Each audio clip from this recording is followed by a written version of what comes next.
I am amazed at God sometimes, particularly at the ironic sense of humor that I sense God must have. God taught me what I've come to believe was a fairly important lesson just yesterday. And I'm seriously thinking about writing a book titled Conversations at Caribou. If you worship here regularly, you know that I tend to work a lot at a Caribou in town.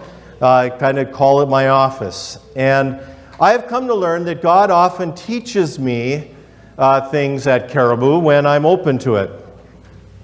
And I like to share those stories with you because they are real-life conversations that I have, and you have real-life conversations. And so I hope that some of my conversations are helpful on your own journey. So I'm sitting in Caribou yesterday, which I usually do on Saturday mornings, kind of writing out my notes that I've been working on all week for my message. And I have this pad of paper sitting on my lap, and all I have on the pad of paper is, and you could look at it if you wanted, Luke 24, 35 through 49, and then below that the word question. So I planned that so far. And I was sitting in a chair right by the coffee and cream, which is right by the door where you come in. Some of you will know what I'm talking about. And somebody was pouring cream into his coffee, looking over at my pad, and he said these words, "Looks like you're dealing with a Bible question." Makes sense, Bible verses, the word question. And I looked up, and there is this man, maybe my age, in a suit and tie. And I said, "A sermon." And he said, "Oh, well, maybe I could help you with that." And he handed me this brochure.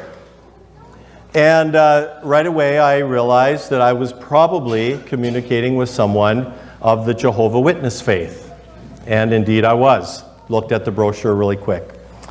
And so I want to give you a little confession. Confession's good for the soul. I don't always handle these conversations very well. Especially when I have something to do.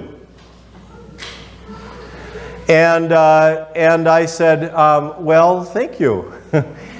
And he kind of went back up to the counter, and then he came back. And he said, "So where are you a pastor at?" And I said, "Well, I'm a pastor at a church called Lighthouse Church, and we're downtown." And he said, "Oh, I bet you deal with like a fair number of homeless people." And I wasn't sure where that question came from at first. I figured maybe it had something to do with the name of the church and our location, and that he hadn't heard of it before. And then I told him just a little bit about our church, because I had a sermon to work on after all. I didn't want to engage in this conversation too long.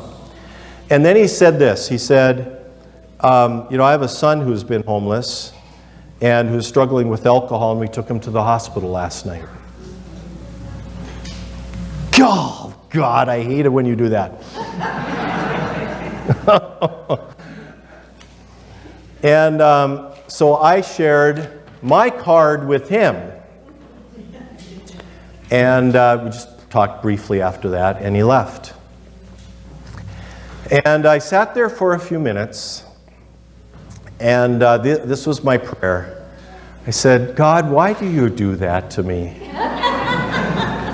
And then I asked, "What are you doing? What are you doing today? What are you doing this morning?" Not realizing that he was giving me an introduction, but it was more than that. He was teaching me a lesson. And it occurred to me that I didn't even say that I would pray for his son. Didn't even say that. It just kind of ended. He went on, and I went on to my work. And I thought a lot about that conversation for a while. I thought about how I might have had a brief chance to reach out to someone or be compassionate to this person who I encountered at Caribou. But I realized that wasn't what that was about. That's what I'm sensing. I don't think that that's what that conversation was about. And as I sat there, ready to write my message about fear and God trying to expand our faithfulness and our comfort zone, did you hear me? So I sat there ready to write a message about fear and God trying to expand our comfort zone and our faithfulness. I sensed Jesus say, Dale, how many times do I have to tell you to get over yourself? And I realized it would have been easy for me to think, aha, I did a good job.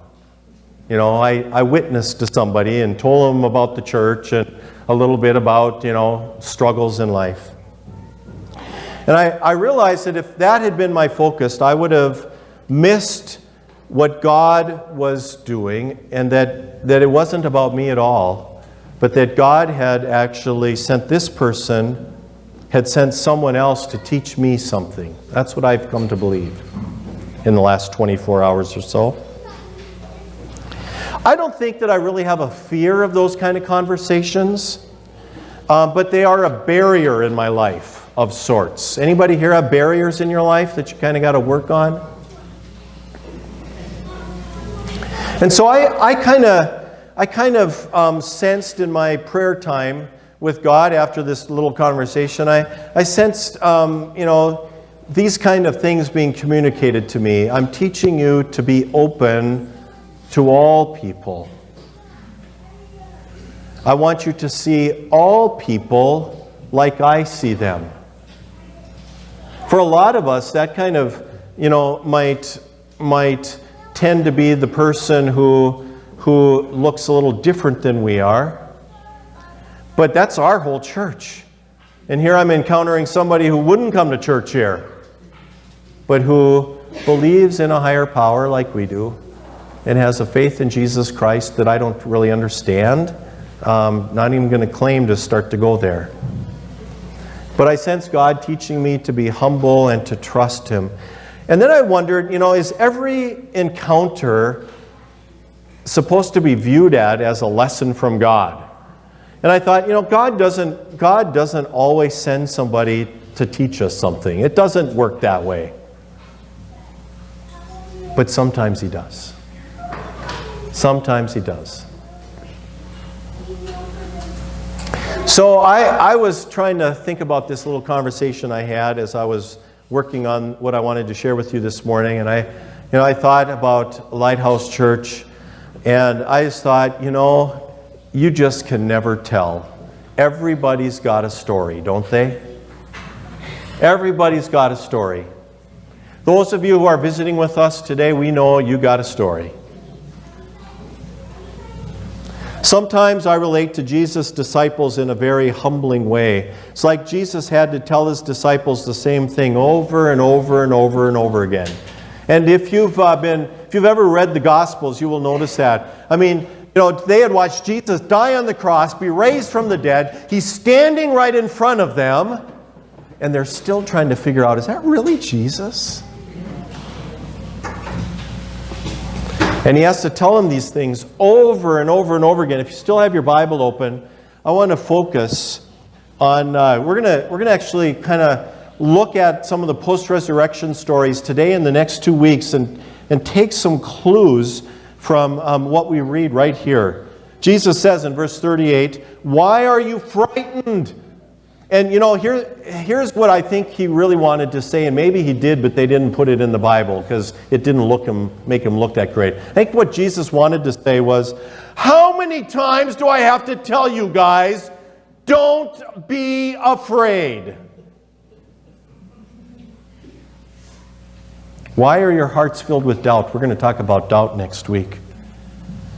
And then it strikes me that in verse 36, before He even has this conversation with them, He tells them, peace be with you. Tells them that all the time. We're going to look at that in 2 weeks. Why are you frightened? Why are you frightened? How many times do I have to tell you? Don't be afraid. Trust me. Fear not. You heard from Beth that it appears over and over in the Bible. It's an amazing thing how our human experiences and our struggles unite us. Life can be great some days, and life can also be tough. Every one of us here knows that we deal with fears. Everybody in this room is united by this thing, that we all know what it is to be afraid of something.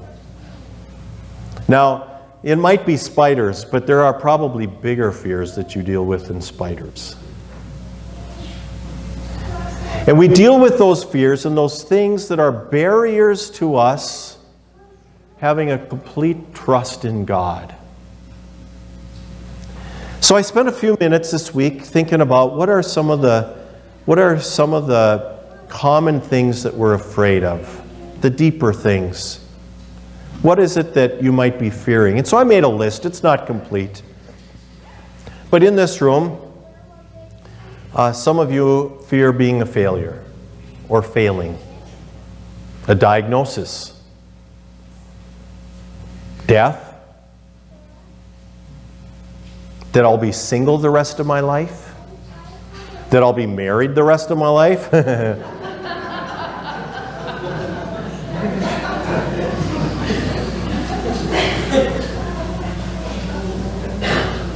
I can't stop using. I can't stop drinking. I can never have another drink. My loved one can't stop. He'll leave me, or I don't think I can leave him or her. Loneliness, I won't fit in. No one's going to accept me. No one's going to like me. Fearing that I'm unlovable. Fearing financial insecurity, that I can't trust others or that I can't trust myself. Fear of the future, fear of the unknown, fear of the present, fear of things that I cannot control, and then fear of things that I can control. Fear of the consequences for my actions. Fear that my kids are going to be okay, or that my grandkids are going to be okay. Fear that I'll have a job. Fear that I won't get a job. Fear that I'll be able to keep my job. I've even encountered sometimes that people who are new to the faith go through this spiritual fear where they come into the faith in the church and all of a sudden they think, man, this feels too good to be true, and they pull back. Fear is a common feeling and emotion that we all deal with. And Jesus says a lot, the Bible says a lot about it. It says all the time, fear not, trusting God.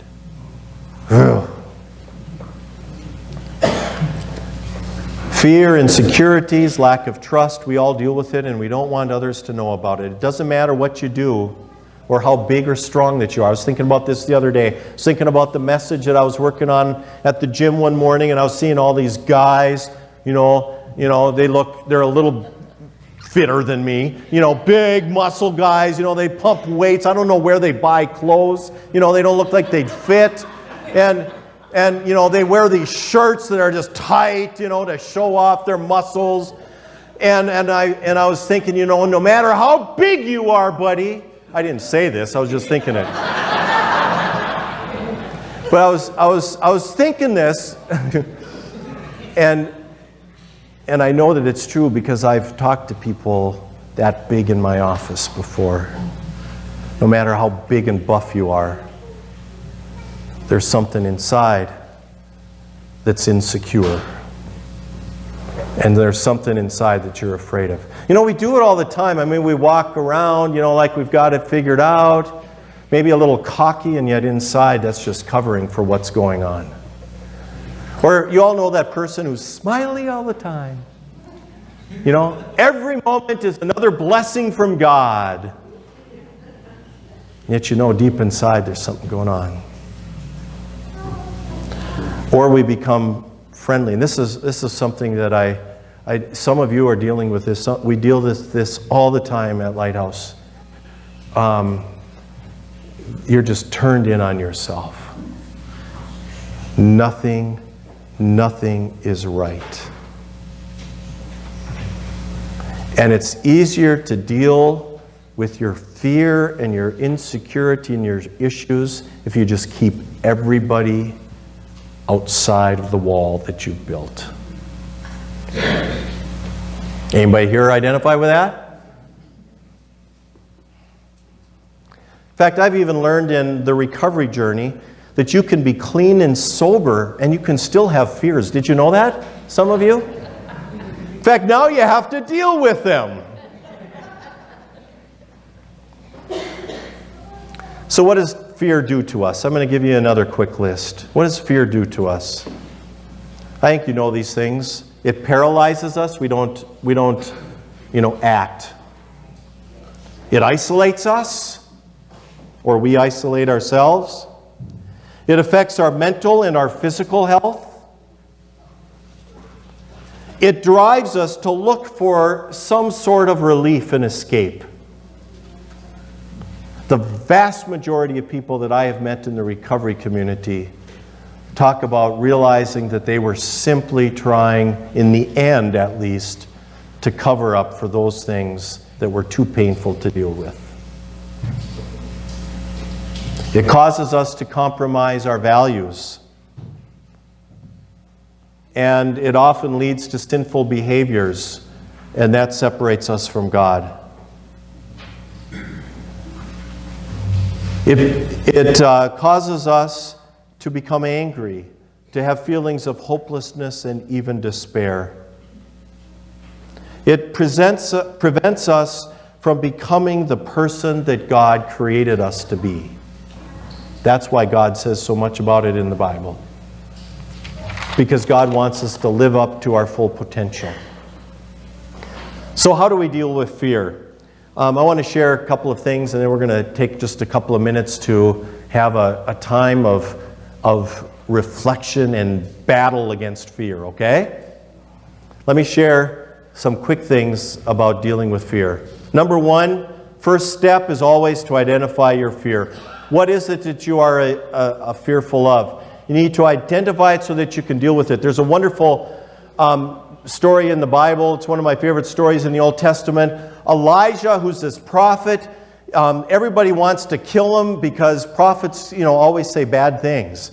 And so they're trying to kill him, and he runs off into a cave and he's trying to hide, and he's waiting for God to give him the next order. And he's in this cave and he hears this big rush of wind and then an earthquake and all these huge things, and it keeps saying that God isn't in the earthquake. Finally, God speaks to him, and he speaks to him in a whisper, because it's oftentimes, you know how when we really want somebody to hear something, it doesn't work to yell, it works to whisper. You know what God says to him? God says, go back the way you came, and you need to deal with the fear. That's what he says. My paraphrase, but that's what he says. You need to go back the way you came and deal with the fear.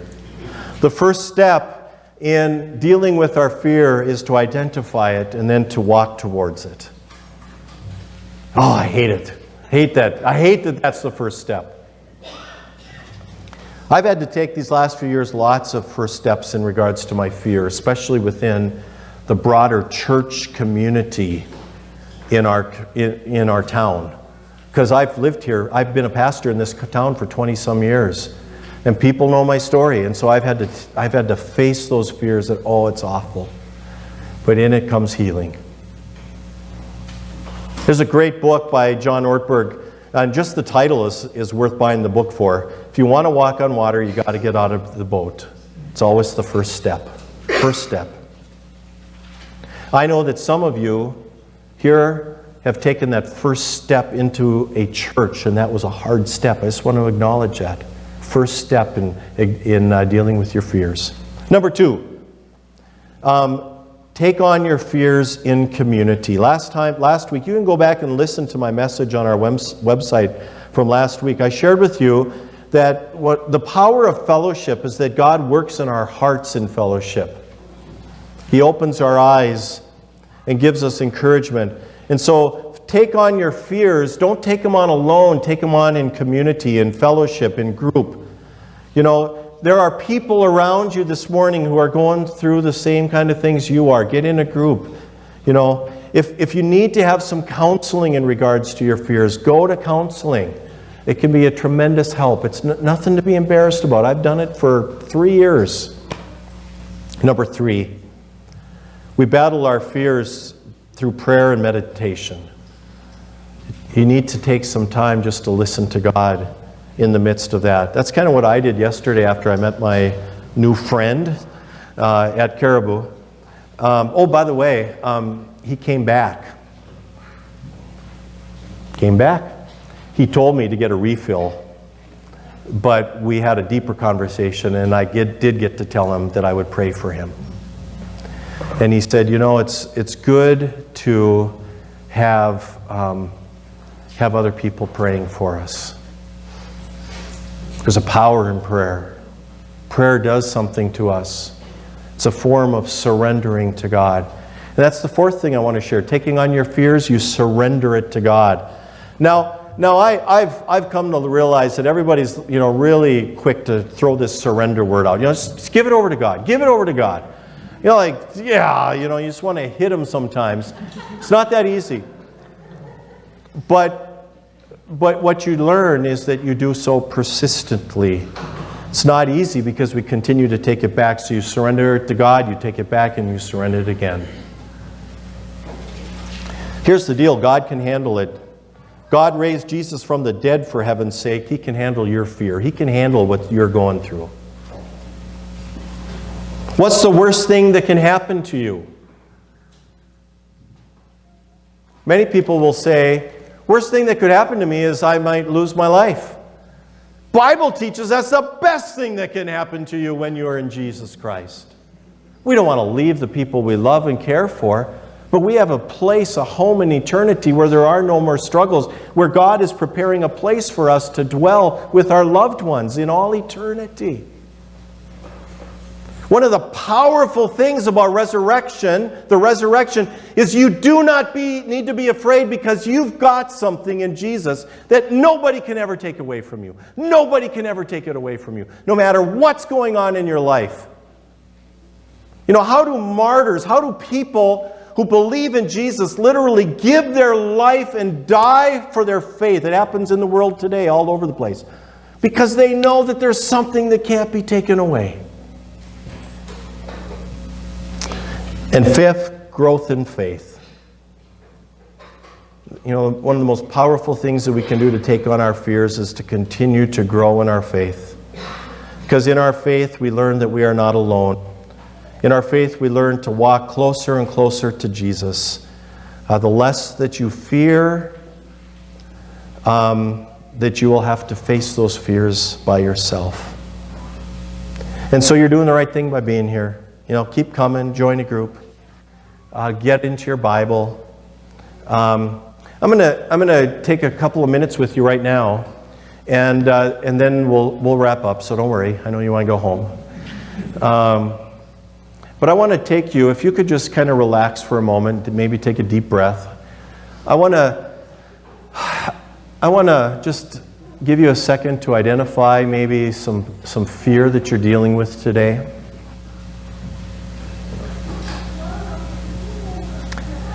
And then we're gonna read together some verses that I have written on the screen before you.